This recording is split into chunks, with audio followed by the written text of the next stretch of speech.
Welcome to Survival Mode Disrupted, the podcast for those who are done performing, done people pleasing, and done living life on autopilot.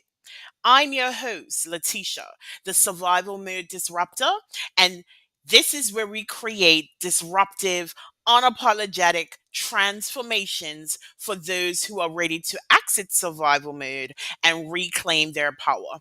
Every episode is your permission slip to burn the rule book, break the cycle, and finally build a life that feels like yours. So let's disrupt everything that's holding you back and start living life on your own terms. Welcome to Survival Mode Disrupted. This is your trigger warning. This podcast contains unfiltered conversations about trauma, abuse, and survival. Discretion is advised. This is not therapy or medical advice, just real people sharing real stories. So please take care of yourself and pause if you need to. If this conversation hits home, grab the book Survival Mode Exit Plan, your raw, unapologetic blueprint to break free. Available now by scanning the QR code or clicking the link in the comments. Hello, hello, hello, and welcome back to Survival Mode Disrupted. I am your host, the Survival Mode Disruptor, Leticia, and I am super happy today to have Dallas with us. Dallas, why don't you introduce yourself? Well, my name is Dallas Collis. I'm calling from the west coast of Canada on Vancouver Island. And I'd like to begin is see if you and I can agree on something. And that's this. What does everyone want in their life? What does every parent want for their children? What do we all strive for? What is our ultimate destination? And I'm going to suggest it is simply to be happy. Yes, I was going to say happiness. A peaceful heart, a loving mind, just happiness. Would you agree? Yes, I agree wholeheartedly. Oh, wonderful. Okay. Why aren't we? Well, What's that's an stopping us? interesting question. What's I stopping think us? there is a multitude of answers for that. I think there's one. What's that? The story. Okay. You are a story. Yes. I am a story. Yes. We are storytellers. Absolutely. If I meet you at a cocktail party, Dallas, this is Leticia. Leticia Dallas. Hi, Leticia. Tell me something about yourself. And the self you begin to tell me about is a story you believe is you.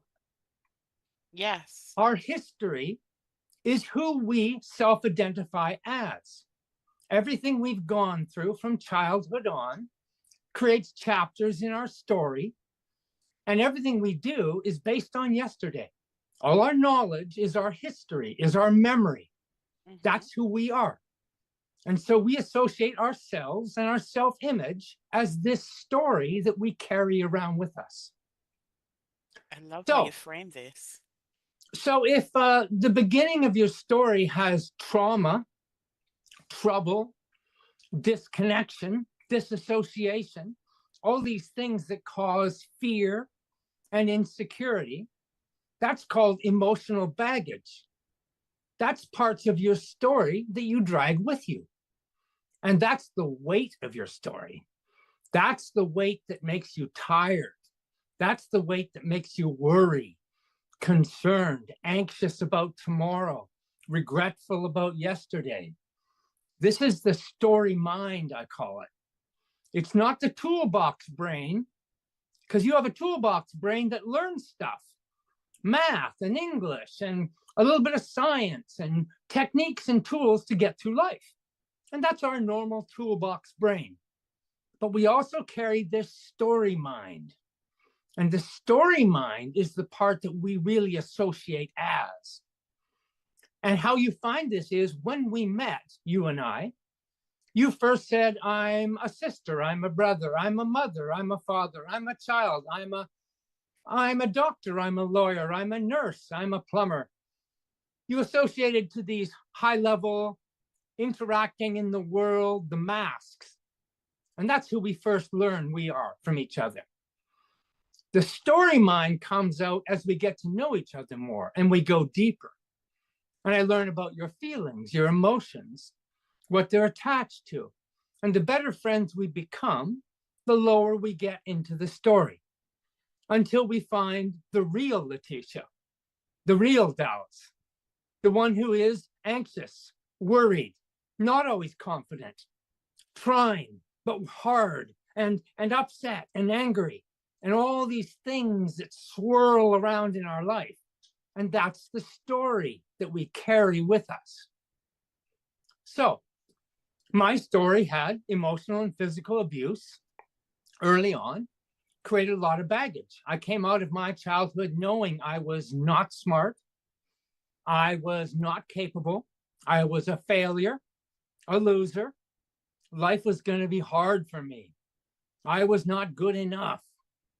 And I lived that way for a long time. But over time, this pain builds heavier and heavier in us. And we look for ways to escape the pain. And the first addiction we all go to, all of us, is blame. We get addicted to blame because blame is a defensive system. It's not me. They did this to me. School did this to me. The church did this to me.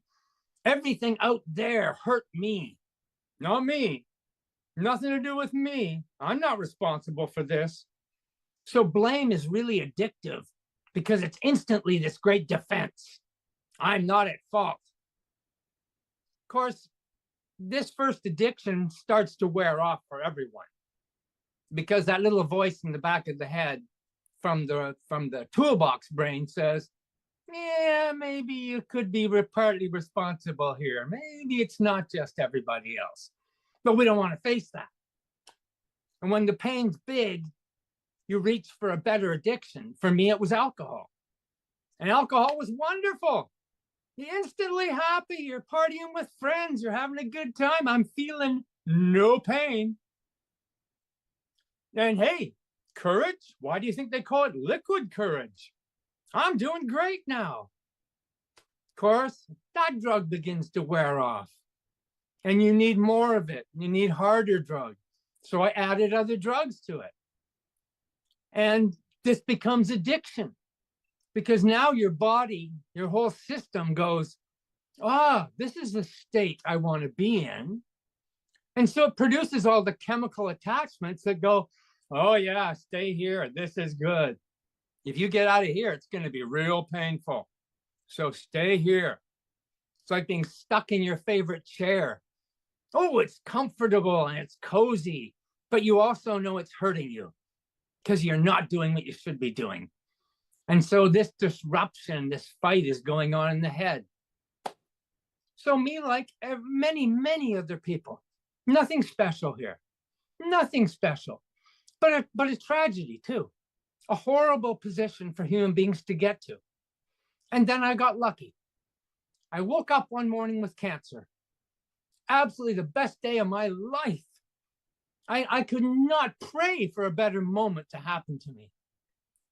And in 12 months, exactly a 12-month period from day to day, I went through cancer, surgery, treatment, separating from my life, losing my house, my business, my family, ending up alone, broken, suicidal, and still alcoholic.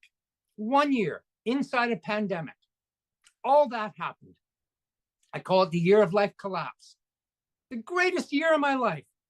I could not be happier than to have gone through that year. Because if I hadn't gone through that year, I would still just be an alcoholic, drug addict, angry, messed up human being. Nothing would have changed me.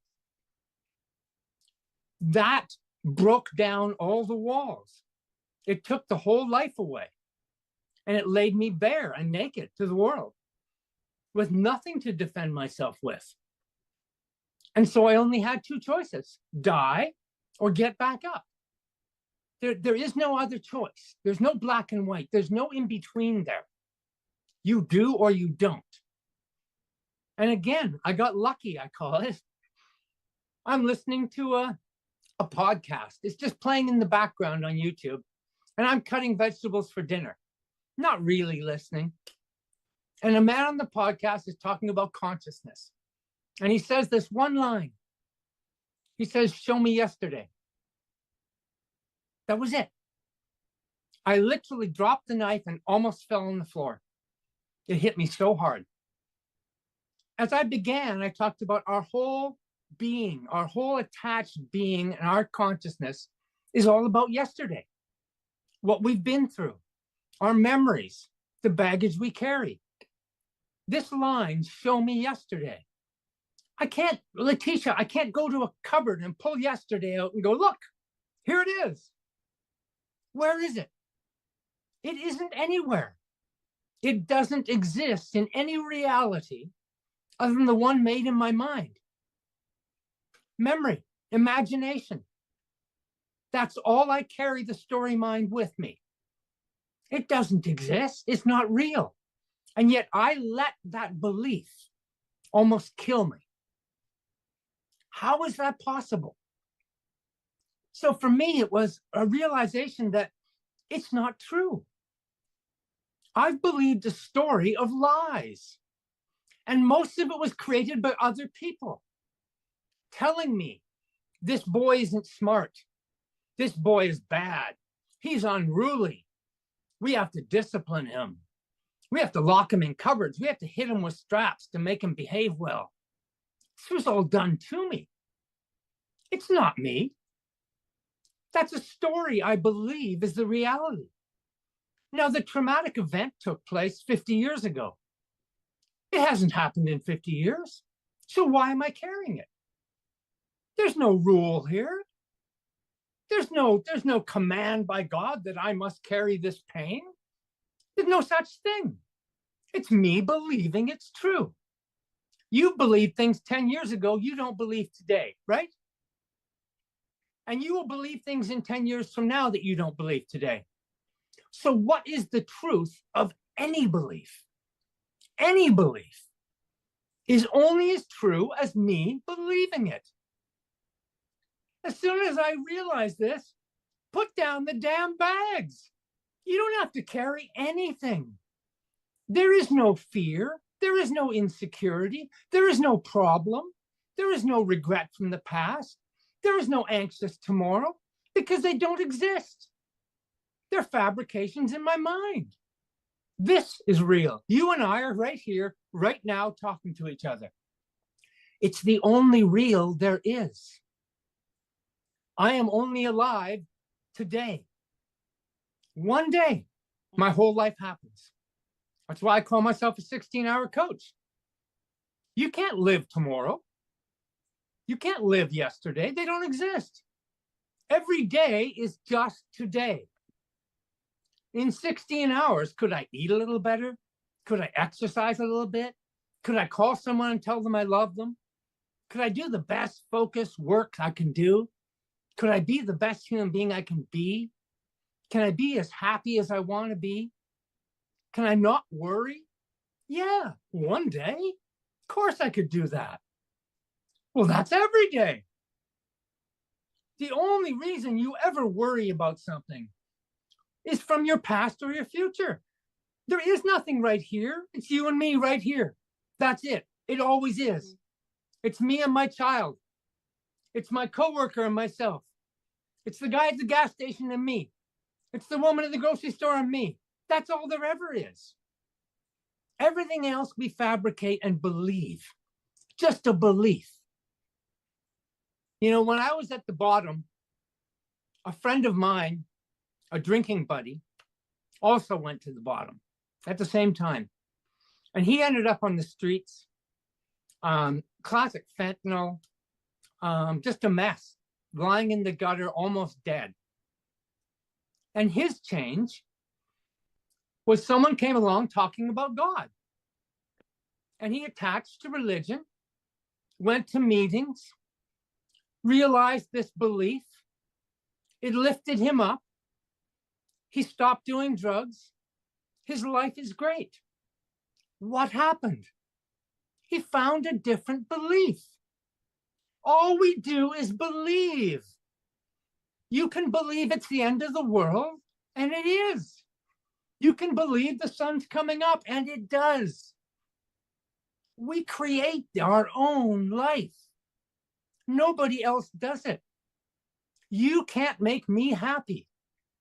I can be happy to be with you, but that's my choice. You can't make me happy. You can't make me sad. I can decide to be sad because you're here, because I hold something against you, but that's me. Nobody makes you happy. Nobody fills you. Nobody meets your needs. That is the detachment that destroys us. So I come to this deep place. When you look at when a baby is born, the first thing that baby does comes out of the womb, and what does it do? Oh, Right. oh. So I think that is the original trauma. Mhm.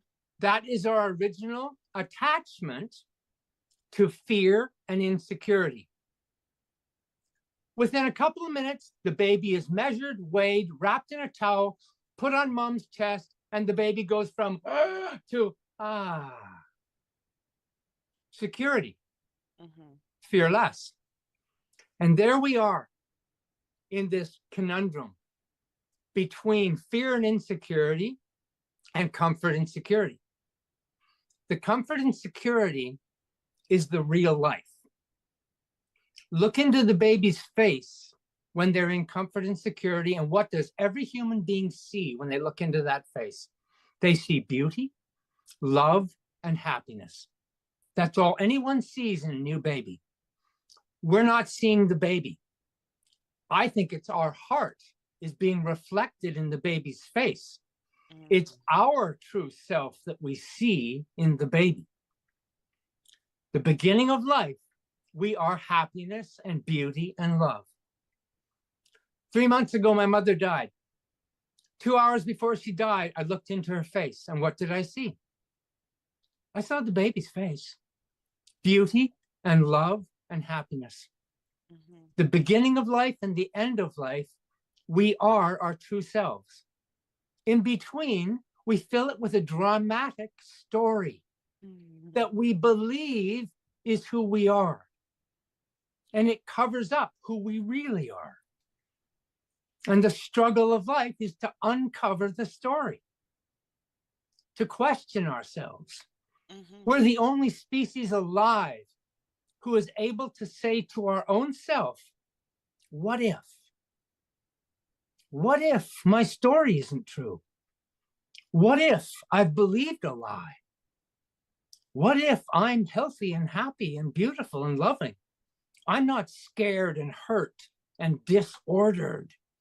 There's something wrong with me. What if that's just a story I'm believing? What if I'm fine? What if life is beautiful? What if? Leticia, that's where I'm at. I love this, Dallas.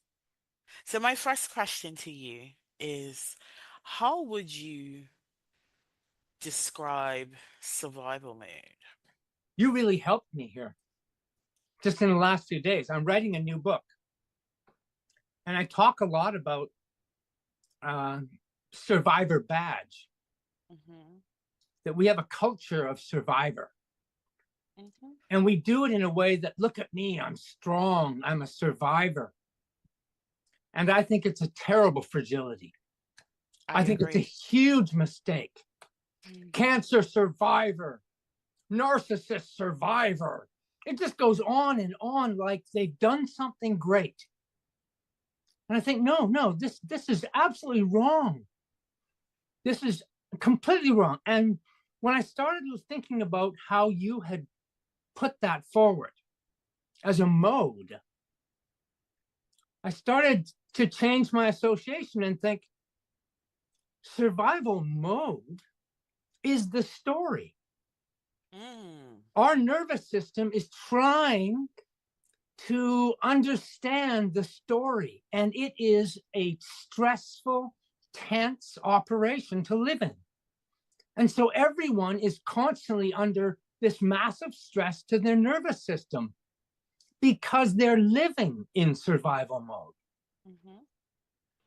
So I was living in survival mode until my body said, no more. You have to deal with this. And what did it do? It brought me cancer. It said, you die or you change. That's how Mm. I took it.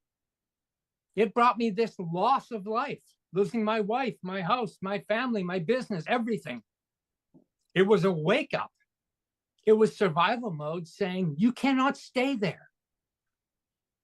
And people get heart disease and people get depression and all sorts of things happen.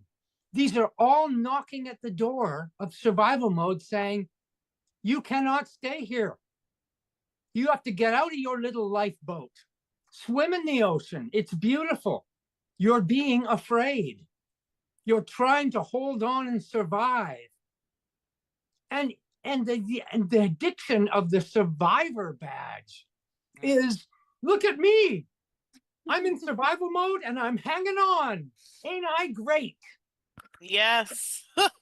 Dallas, you have me smiling because you said so much that I agree with wholeheartedly. And I really want to go back to the thing you said about blame being an addiction and Mhm. how we shift. Anybody who knows anything about addictions knows that addictions are often transferred, right? If you aren't dealing with the core of the issues, you just transfer your addictions.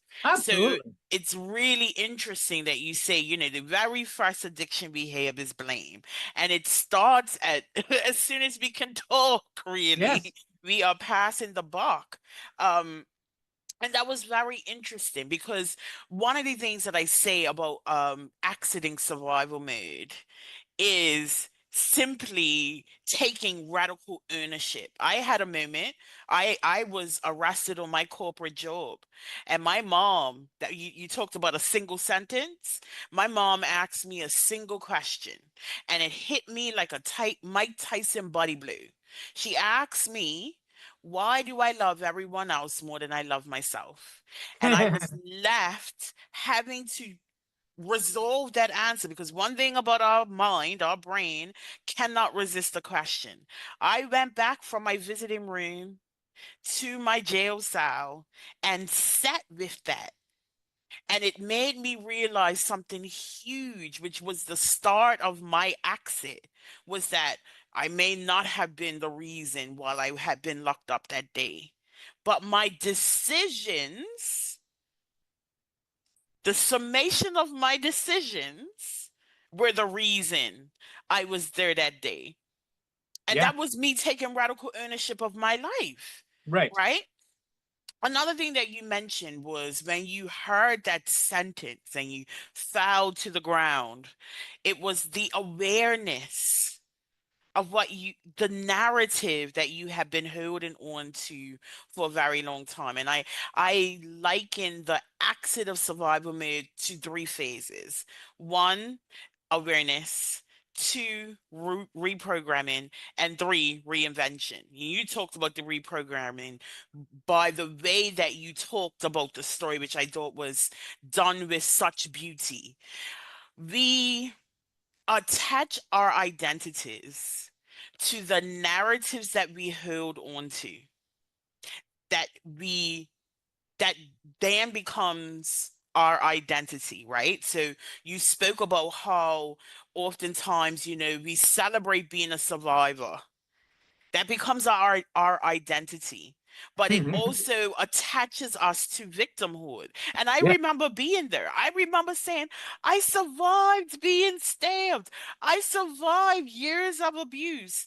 But what I was doing was continuing the narrative because I didn't have the awareness that survival wasn't the final destination. Yes. And in society, we are made to believe, well, as long as you survived, you've made it. And that isn't it. I agree. I could not disagree with you more. I mean, agree with you anymore. And the You know, last thing that was very interesting, and I'm sorry, is the fact that you had so much gratitude. Almost everyone that I've spoken to thus far, and they've discussed their journey, there was this level of gratitude, particularly in the awareness part, right? Like, I finally had this awareness, and I'm so grateful because it was the catalyst for me changing my life. and I push back against gratitude. I don't believe in gratitude. Okay.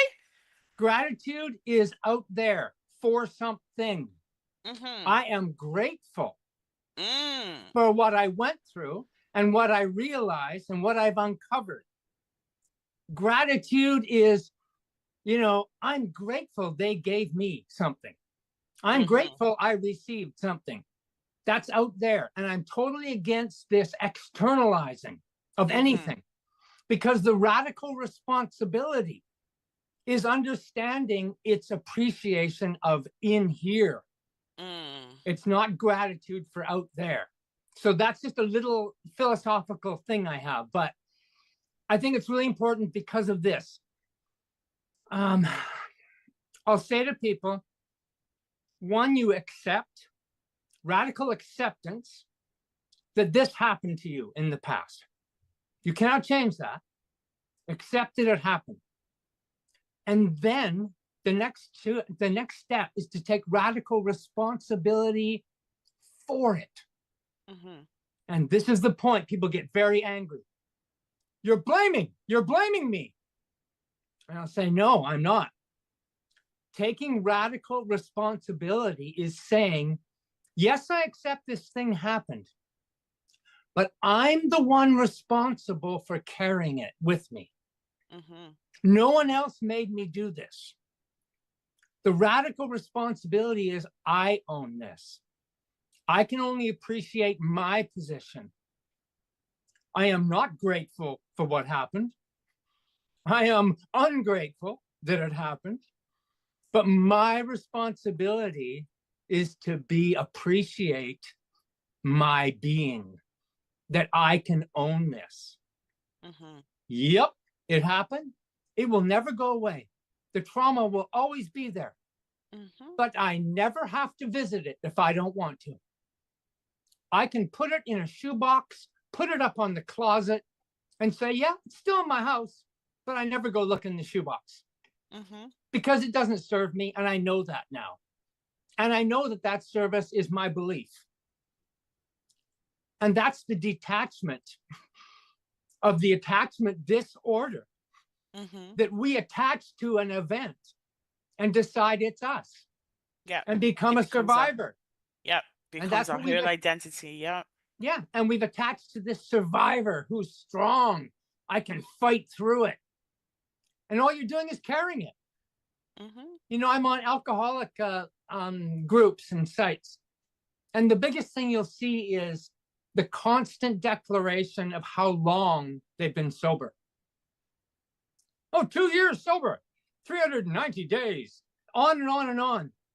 And I thought it's a long time, realized this is the badge of the survivor. This means they're not really unattached from their addiction. Mm-hmm. They're still carrying it as a badge of honor. How many days you sober? I go, today, I'm sober. I don't drink. I don't do drugs. There is no time. I'm just not. Mm-hmm. When I quit drinking, it was that. 10 years I tried and couldn't do it. Why? Because I was fighting. I'm fighting the reason I'm drinking. I'm Mm-hmm. fighting the pain of the past. The drink has nothing to do with it. It's just medication. A doctor could have given it to me. Anyone, it doesn't matter. Mm-hmm. And if I found it in pornography, it's a medication. And if I found it in food, it's a medication. And if I found it in going to the gym 10 hours a day, it's medication. Something to change my mood, take my mind off the pain. Once I got rid of the pain, put my bags down because it's just a belief, there's no reason to have medication. It serves no purpose. So there's no addiction. Addiction isn't a disease. There's no disease here. Depression isn't a disease. It's the nervous system saying, I'm shutting down all your sense of feelings because you've overblown the system. Mhm. I'm throwing the switch and shutting you down until you get your shit together. Mhm. That's what it's saying. It's saying you're responsible. The blame has to end. The addiction has to end. You have to stop believing. And I say this, stop believing in yourself. Because the self you believe in is the story you're attached to. Why do we want to believe in a self that isn't? we, we have got it all wrong. So it's this, we disconnect from our true selves, love, beauty, and happiness, and we attach to the externality of life. Which then The becomes our story.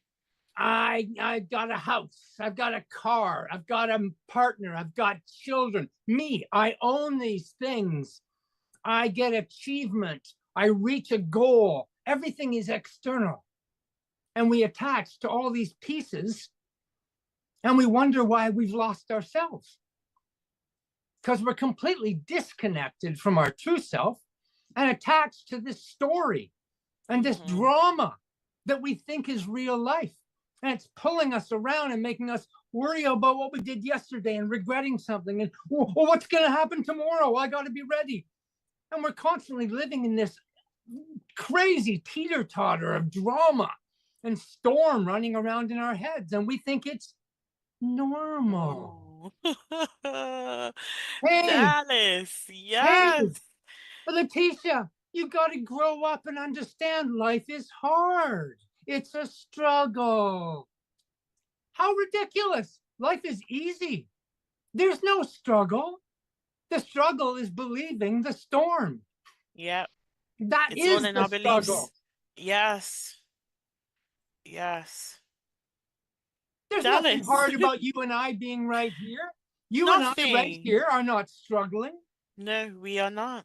No one struggles. We just think it's a struggle. It boils down to our beliefs and the stories we tell ourselves. Oh, climate change. Oh, Donald Trump. Oh my God. You know, everything is just this storm and drama. Well, if you attach to it, yeah, life is hard. It's crazy. It's a weird world. But if you connect to the world, take anyone and have them go walk in a forest and watch what happens to them.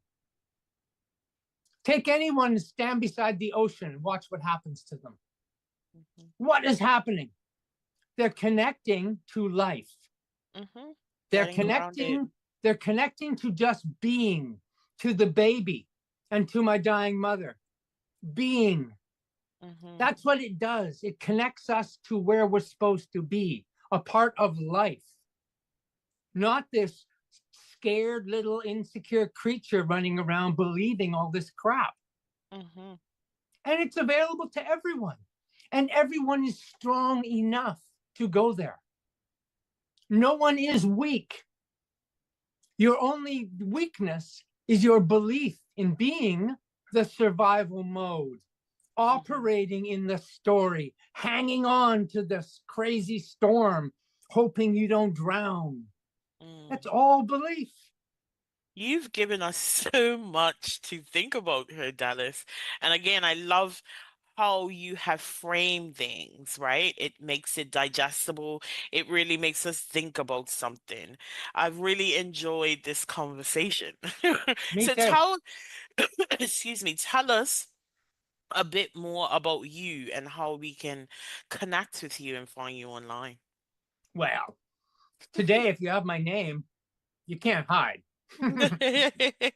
This is true. That's my latest book. It's called "The Gift Is the Present," and that's just about the day, being living today, and not worrying about everything else. Dallas, call us at gmail.com. Okay. I'm online. You know, you'll find me at Facebook and everywhere else. It's just real life today. I don't worry about that. Okay. Well, we'll put all of that information in the show notes. But before we end this episode, Dallas, what is one thing you want to leave with the audience? Investigate your story. One of the things I do when I coach people in the beginning is I'll have them take their phone and record themselves, video, telling their story as if they were telling it to a friend, Mhm. and then play it back to themselves as if they were the friend watching the story about this person. Try and detach from your story, and you start to see the BS in your story. Mhm. Little things start showing up, and you start to question. And it's just to lead you to say, what if? What if my story isn't really me? What if it doesn't control me? What if yesterday doesn't determine today? If we can question ourselves, we can go somewhere. Yes, I agree with you wholeheartedly. Dallas, thank you so much. One of the things that I said to you was I was excited to talk to you because you had disruption in your description, and I'm all about this disruption, and I absolutely love how you broke this down for us. And listeners, make sure you connect with Dallas, and I just want to remind you, you were not built to break, but you damn sure were not built just to survive. Disrupt the cycle, reclaim your life, and thrive on your own terms. And I will see you next week.